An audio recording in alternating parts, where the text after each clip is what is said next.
Proseso po nito ay usually nag-start po yan sa Memorandum of Agreement or Understanding between the two local government units. So, yung agreement na nila na yun ay kailangan nilang isubmit sa aming central office. Kung hindi ako nagkakamali sa Pre-Employment Government Placement Bureau, kung saan check niya yung mga provision ng mga kontrata na yun. So, after nun, magkakaroon na ng request si foreign local government as to numbers ng mga seasonal workers na kanilang i-hire at i-deploy sa kanilang bansa. So si local government unit naman ay kakaroon ng selection process para i-rekomenda ang mga qualified na mag-abroad or maging seasonal workers. So doon na rin kami papasok na kapag na-submit nila ang list ng seasonal workers nila kay PGPB, ibababa naman ito papunta sa amin upang magkaroon ng interview. Dito na namin check kung may nangyayari kung bang mga bayad na hindi naaayon sa aming mga polisiya.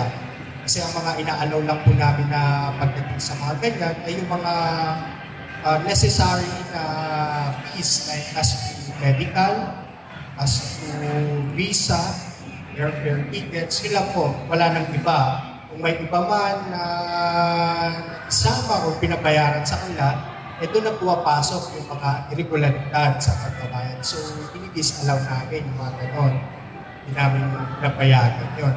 And isa rin yung way, yung pag-interview namin, upang malaman din namin kung may nangyayari bang broker system. Kasi since na magandang opportunity nga ito sa ating mga kababayan, hindi pa rin maiwasan or na baka maabuso or may magsamantala sa pagsisingil sa mga bayarin. So doon pumapasok ang dito upang mag-conduct ng interview at malaman kung tama ba yung proseso at ang mga binayad ng mga nag-a-apply for seasonal workers. Bigyan ko na lang po kayo ng example. Ang currently ngayon kasi lagi nag-hire ng seasonal workers is yung mga yung sa Korea. So nandyan yung Wondu, nandyan yung Yatsun ata. So sila yung madalas na kumukuha ng seasonal workers. So ang difference nito is kung ikaw ay regular na OFW na nag-apply sa Korea, kailangan mong dumaan sa tinatawag namin EPS topic, yung Employment Permit System ng Korea. So, pagdating sa EPS topic kasi, kailangan may pasama yung language training, tapos yung mga skills training. Unlike na sa seasonal workers na hindi na kinakailangan ng ganun, dahil limited lang naman yung time ng employment nila. So, for that season alone lang sila. So, hindi na sila gina-undergo sa ganung processes, considering na mabilis na mapatutunan yung mga gawain na pang-seasonal workers. So, yun po ang difference nila. Opo, tama po yun. Kaya kailangan po nilang pumunta mismo. Yung ibang mga local governments, sinasadya po talaga nila yun sa Korea, establish the partnership between the two local governments. Karagdagan lang po sa sinabi ni Atty. Ryan. Number 1 po, again, ito po ay LGU to LGU initiative. So ang proseso po ay ang LGU po makipag-ugnayan sa LGU ng South Korea. Maganda na rin po, unang-una po ay susulat ang LGU ng Pilipinas papunta sa South Korea kung saan po katulad ho ng Wando. After po doon, kung kailangan nilang bumisita, might as well bumisita po sila para makita rin nila yung working environment po. Kung sakasakali magkakaroon doon ng memorandum of agreement sa pagitan ng LGU ng Pilipinas at LGU ng South Korea. So pag pumunta mga LGU officials natin doon, papakita ko ano magiging trabaho ng mga kababayan doon sa South Korea. Pag nagkasundo na po sila, nagkaroon po ng MOA, doon na po pag-uusapan ilan po ba ang kailangan ng bansang Korea o yung munisipyo ng Korea. So kaunti-unti po yun, ang LGU po magseselect po ng mga workers po for South Korea sa pamamagitan po ng kanilang peso office. Doon po lahat magsasabit ng mga application, mga ibang dokumento ang mga kababayan mula sa lugar na LGU. Tapos, i-endorse na rin po sa PEGPP, then i-endorse po sa amin for interview po. Pag natapos na po, i-endorse na po namin balik po sa PEGPP para po ma-issuean po ng special exit clearance. Pagkatapos po doon, ayun po, makakaalis na po sila. Sa mga gastusin naman po, napakaliit lang po ng gastusin. Number 1 po, ang visa nila is around 900 pesos to 1.5. Ang plane ticket going to Korea, around 6,000 pesos po. Then medical po, around 3,000, 5,000. Ang medical po ay one time na po. For our re-entry, wala na pong medical.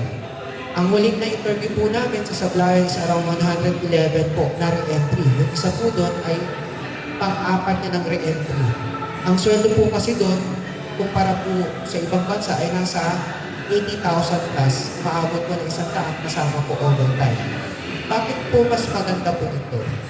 Unang-una po, kumpara sa HSW o domestic helper natin, na sumasweldo lang lamang po ng mga 20 mil. Ito po, nasa loob pa ng bahay. Ang kontrata po ng mga HSW po natin ay 2 years. Ang seasonal workers po natin ay 8 months. Then makakauwi po sila, pahinga na ilang buwan, then babalik na naman po. Provided, gusto pa po sila ng employer. Pangatlo po, kumpara po sa ibang trabaho po, usually po, kung LGU po nakipag-partner, taga-munisipyo rin po, magkakasama sa trabaho. So, yung homesickness po, mawawala. Meron ng mga cases tayo na mag-asawa, mag-pinsan, kapatid, na nakadeploy. So, sa isang pamilya po, sa isang padre at pamilya po na sumusweldo, nagneneto na lang po ng 60,000 kada buwan. Eh kung mag-asawa, magkapatid po sila, di makakapag-uwi po sila sa isang buwan, makakapagpadala sa isang buwan ng 120,000. So, 8 buwan na lang po, magkano na po yun. So, makakaipon po talaga sila. So, marami na po tayong success stories pagdating po dyan. Ang pinaka-importante lang po ay mapaiting ng LGU ang pagbabantay sa ating mga kababayan. So, dapat po magaling ang kanilang peso officer kasi magkakaroon po ng welfare officer po na magmamonitor sa ating mga kababayan po na nagtatrabaho sa South Korea po. Ang importante rin lang po ay maiwasan yung mga broker, yung mga nag-aahente po. Bawal na bawal po yan. Dapat po malinaw na LGU to LGU po at ang peso o local government unit lang po ang magpoproseso ng kanilang visa, bibili ng kanilang plane ticket at mag-aasikaso ng ibang mga documentary requirements ng ating mga kababayan po.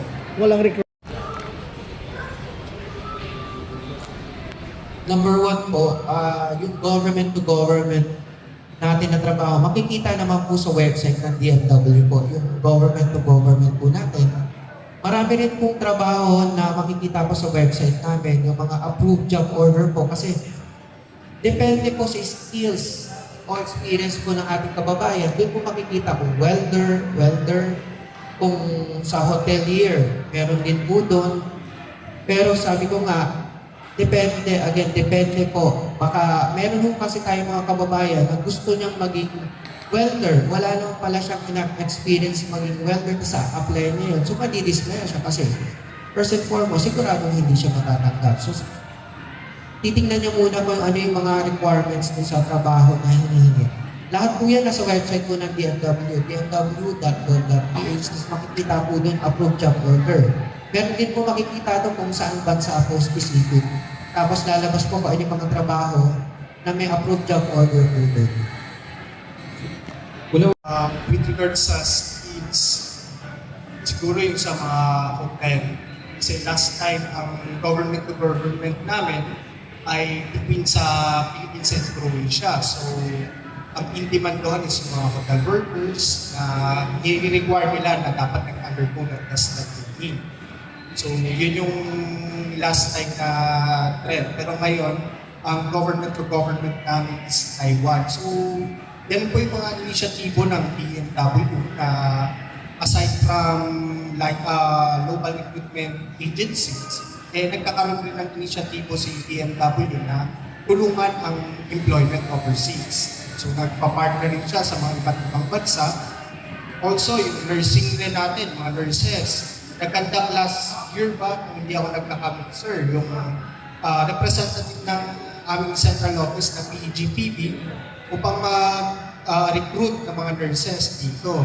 So sa Germany po ba yun, sir? And Saudi Arabia, nag-conduct rin sila dito. So yun po yung mga ginagawang inisyatibo ni BMW upang tulungan yung mga kababayan natin makahanap ng employment abroad.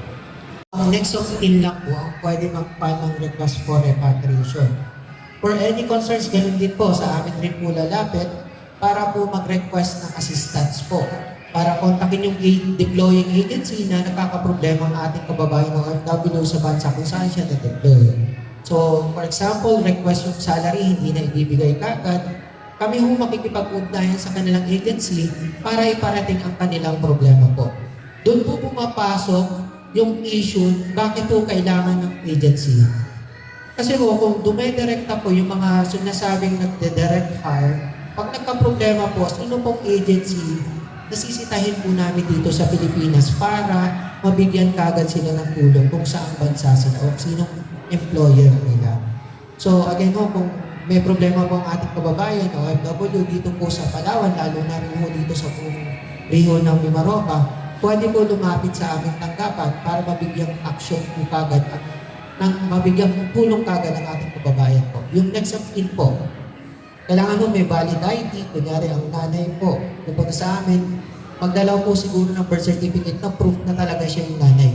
Hindi po pwede sa amin lumapit yung mga hindi po next of kin. Kasi iniwasan po namin yung issue na hindi pala totoo humihingi ng tulong ng OFW. Gusto lang pauwiin ng tao na to para ma-merwisyo lang po. Sir, sa OFW po natin, more or less dito po sa Palawan, yung nasa 6,300 po. Ang nagproseso po sa amin is around 1,200 po. So, marami na rin po talagang lumapit po. Hindi po kasi lahat dito nagpo-proseso kahit mga kababayan natin. Iba po sa Manila na nagpo-proseso. Mga seafarers po natin, ang kumpanya na po nila nagpo-proseso ng kanilang mga dokumento po. Anong dahilan sir? Bakit doon, hindi dito? Dahil ba sa itutulang din sila sa Manila o paano? Hindi naman po. Minsan kasi, doon na rin sila sa Manila mag-isto. So, magka-drop by na lang sila and doon na nila yung process para mas mabilis. So, dito naman, pwede rin naman. Meron din po yung in coordination with DICT, yung egov.ph. Pwede na rin po mag-process doon ng overseas employment certificate. Yun po. And additional lang po, yung, when it comes sa repatriation, meron din po kaming centralized unit na natawag na One Repat ORCC. So, yun is a 24/7 na opisina na nagre-respond sa mga kailangang tulong, especially mga OFW distress. So, may number din po sila and also you can check it on our website. Nandun rin po yung number nila. Pwede mag-contact yung mga OFWs doon if they need the necessary assistance from our government. Also sir, yung ilatag ko na lang rin, when it comes sa Palawan, we have also coordinated with the peso managers. So, kagaya nung isang OFW na from Coron, hindi na namin nire-require na pumunta pa siya dito. So, ina-assist na lang ni Peso doon, i-email sa amin yung mga necessary documents and we will act on it. Kasi yung mga ganyang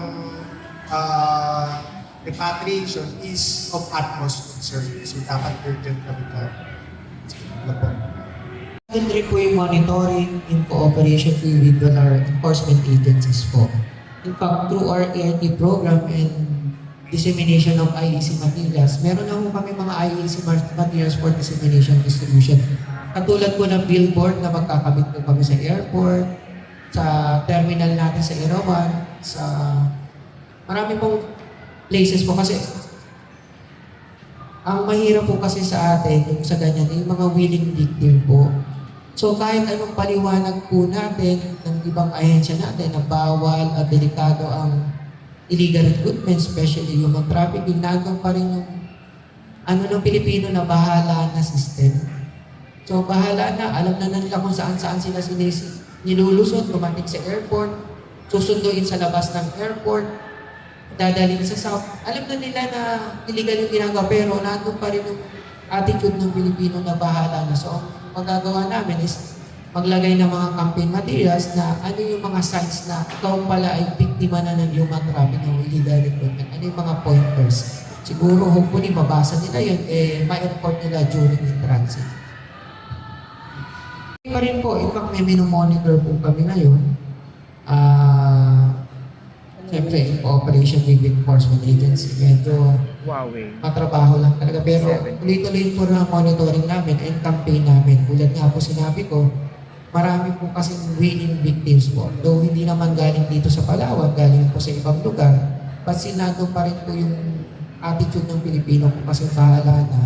So hoping kami mabasa nila yung mga IEC materials na nilalagay namin sa ngayon along the way hanggang sa Buliluyan, sa port, maintindihan nila na yung pinagdadaanin nila ay human trafficking na pala, hindi na legal na proseso ng pagtrabaho sa abroad.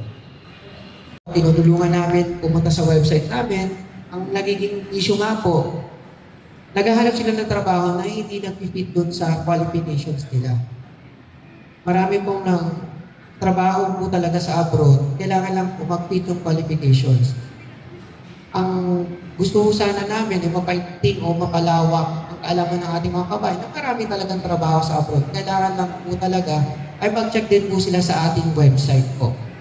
Pangalawa po, ang illegal recruitment po, ang dami po nagtatanong sa amin na ganitong agency o ganitong tao nagre-recruit po sa amin, totoo po kaya yung ino-offer ng trabaho.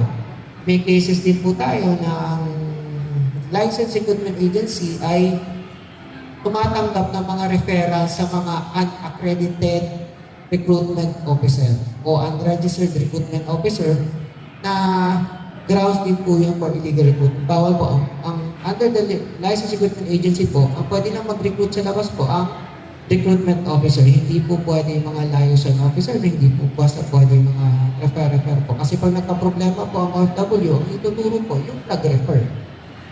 Hindi naman po sasabihin nila na pumunta lang sila sa agency on their own. Sasabihin nila na ni-refer po ako. Ayun po ang mga cases namin po. Number one, paghahanap, mga dami naghahanap ng trabaho. Pangalawa po, yung mga cases ng IR at PIP po natin. Salamat din po.